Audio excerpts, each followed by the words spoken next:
Itu yang ingin kita takut. Melainkan kalau seseorang itu meninggal lagi Jumaat atau malam Jumaat itu, mungkinlah Nabi dah jamin dah, siapa yang meninggal man mata yaumal Jumaat aw lailatul Jumaat wuqiya lahu azabul qabri wa fitnatu luqiya bihi fitnatul qabri wa azabu wa kama qala Rasulullah. Siapa yang mati hari atau malam Jumaat, dilepaskan daripada dia soal kubur dan azab kubur. Itu lainlah. Tapi berapa ramai antara kita yang Allah Ta'ala takdirkan meninggal hari Jumaat? Tak semua. Tak semua orang berhadapan dengan keadaan itu. Kan?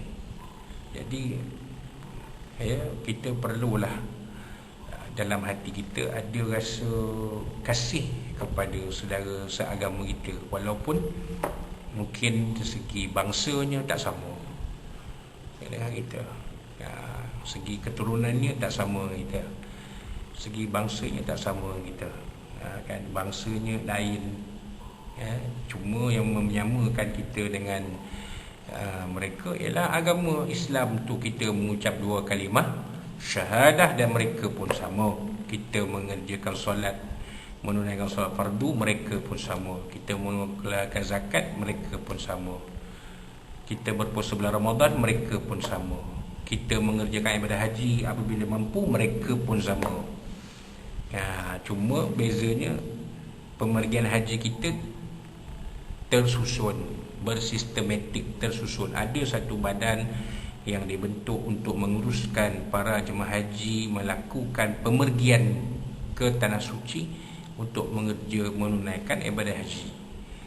Di negara-negara lain tak ada macam tu, terutamanya dengan negara yang majoriti bukan Muslim. Tapi umat Islam di negara-negara ini yang berkemampuan, mereka akan juga mengerjakan ibadah haji. Jadi apa beza kita dengan mereka? Membezakan kita adalah mungkin bangsa, keturunan, sejarah. Malah Nabi menyatakan dalam sebuah hadis, kullukum min Adam wa Adam min turab. Setiap kamu berasal dari Nabi Adam, dan Nabi Adam itu berasal dari tanah. La fadla Arabiyyan ala ajamin illa bitaqwa. Tidak ada kelebihan orang Arab berbanding orang bukan Arab, melainkan ajamin bukan Arab, melainkan takwa.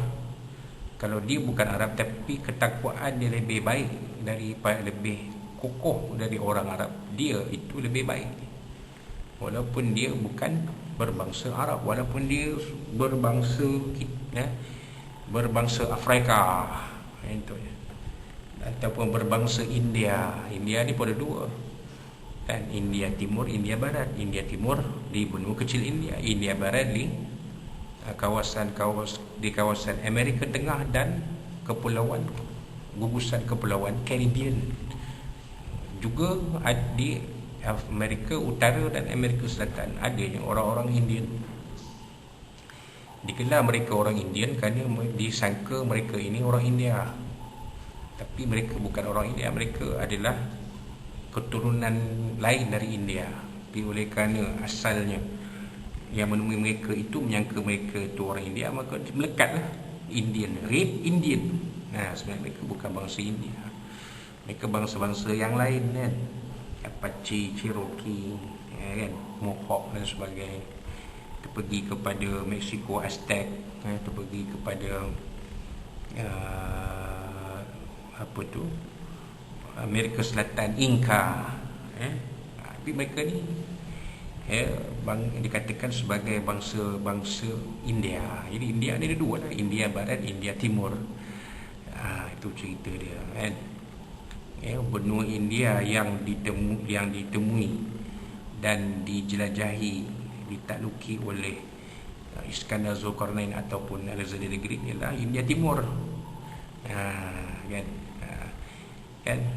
Jadi tak kira, yang penting mereka itu beragama Islam, maka mereka adalah saudara kita. Maka kita kasihkan mereka seperti kasihkan kita, itu akan membawa kepada kesempurnaan iman. Iman kita akan sempurna, iman kita akan lengkap, iman kita akan kokoh, iman kita akan mantap. Tapi kalau kita tidak ada rasa kasih kepada saudara mara seagama kita di mana-mana pun, kita tak terasa kesusahan mereka kesusahan kita, penderitaan mereka penderitaan kita, tak ada rasa macam tu. Maka Nabi kata dah hadis ni, tidak sempurna iman kamu. Bila tak sempurna iman ni, perjalanan nak ke syurga nanti berliku-lah, berliku-liku lah nanti. Ataupun perjalanan itu bukan perjalanan yang mudah, penuh dengan onak, ranjau dan duri, macam tu. Jadi kalau kita ada perasaan sayang dan kasih cinta sesama orang Islam, maka disitulah nanti iman kita akan sempurna. Kasih tanpa mengira darjat keturunan, sama saja. Dalam Islam kita semua sama, dan dinyatakan oleh Nabi tak ada lebihnya orang Arab berbanding orang bukan Arab. Tak ada lebihnya pun, tak ada lebihnya, melainkan takwa. Jadi kita tak boleh menjadikan Arab itu sebagai neraca ukuran kita. Bila tengok orang Arab dia mesti baik, orang Arab pun manusia. Ada juga kalau pada zaman Nabi, kalau ada sahabat-sahabat Nabi, adalah di sebelah kiri itu, di sebelah sana itu Abu Sufyan, Abu Lahab, Abu Jahal, orang Arab juga. Tapi mereka tidak beriman kepada Allah Subhanahu wa taala. Mereka menentang ajaran dan seruan dan ajaran agama Islam yang dibawa oleh Nabi SAW. Jadi tak ada maknanya berbangsa Arab tapi menentang ajaran Islam. Lebih baik orang yang bukan Arab tapi taat mengikut ajaran Islam. Itu yang Nabi sebut. Balik pada hadis ni, itulah dia. Tak sempurna iman kita selagi kita tidak mengasihi saudara kita seperti mengasihi diri kita sendiri. Patutnya kita mengasihi diri, mengasihi saudara Muslim kita itu sama seperti mengasihi diri kita. Maknanya kalau kita mempertahankan diri kita 100%, kita mempertahankan saudara Muslim kita pun sepatutnya 100%. Tak boleh bersukat-sukat, tak boleh berkira-kira. Ni nak bantu sesama Islam pun berkira. Ini jadi masalah. Patutnya tak berkira dah. Takat satu 5 sen terlepas, 5 sen terlebih, biarlah rezeki dia. Tapi kalau kita berkira, maka ditakuti sifat berkira kita itu akan membawa mudarat kepada kehidupan kita. Kalau kita bersifat pemurah, rajin memberi sedekah, insya-Allah kehidupan kita akan jadi baik.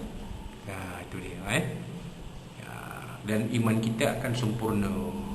Kerana iman inilah bekalan yang kita akan bawa nanti ke alam akhirat. Tak ada maknanya kita berbuat baik, banyak kebaikan dalam dunia, di atas alam dunia ini, tapi tidak ada iman. Jadi iman itu perlu ada, perlu ada lebih kita. Jadi itulah sedikit kupasan daripada hadis yang ke-13 di dalam kitab 40, hadis 40 Al-Matan Al-Arba'in Imam An-Nawawi rahimahullah taala ini. Dan insya-Allah pada kuliah kita akan datang kita akan sambung dengan hadis yang ke-14, Al-Hadis Ar-Rabi' Ashar. Kita akan sambung hadis yang ke-14 ini insya-Allah. Serta kita kupas pengajaran-pengajaran yang ada dalam hadis ini insya-Allah Allah SWT. Itulah dia sikit sebanyak apa kita boleh kongsikan pada malam ni. Mudah-mudahan apa yang kongsikan pada malam ni, dan manfaat itu kita bersama boleh kita jadikan penolong kepada kita, bagi kita berhormati berkat Allah SWT, dan kita bersama sama istilah kita bagi dunia sampai ke akhirat.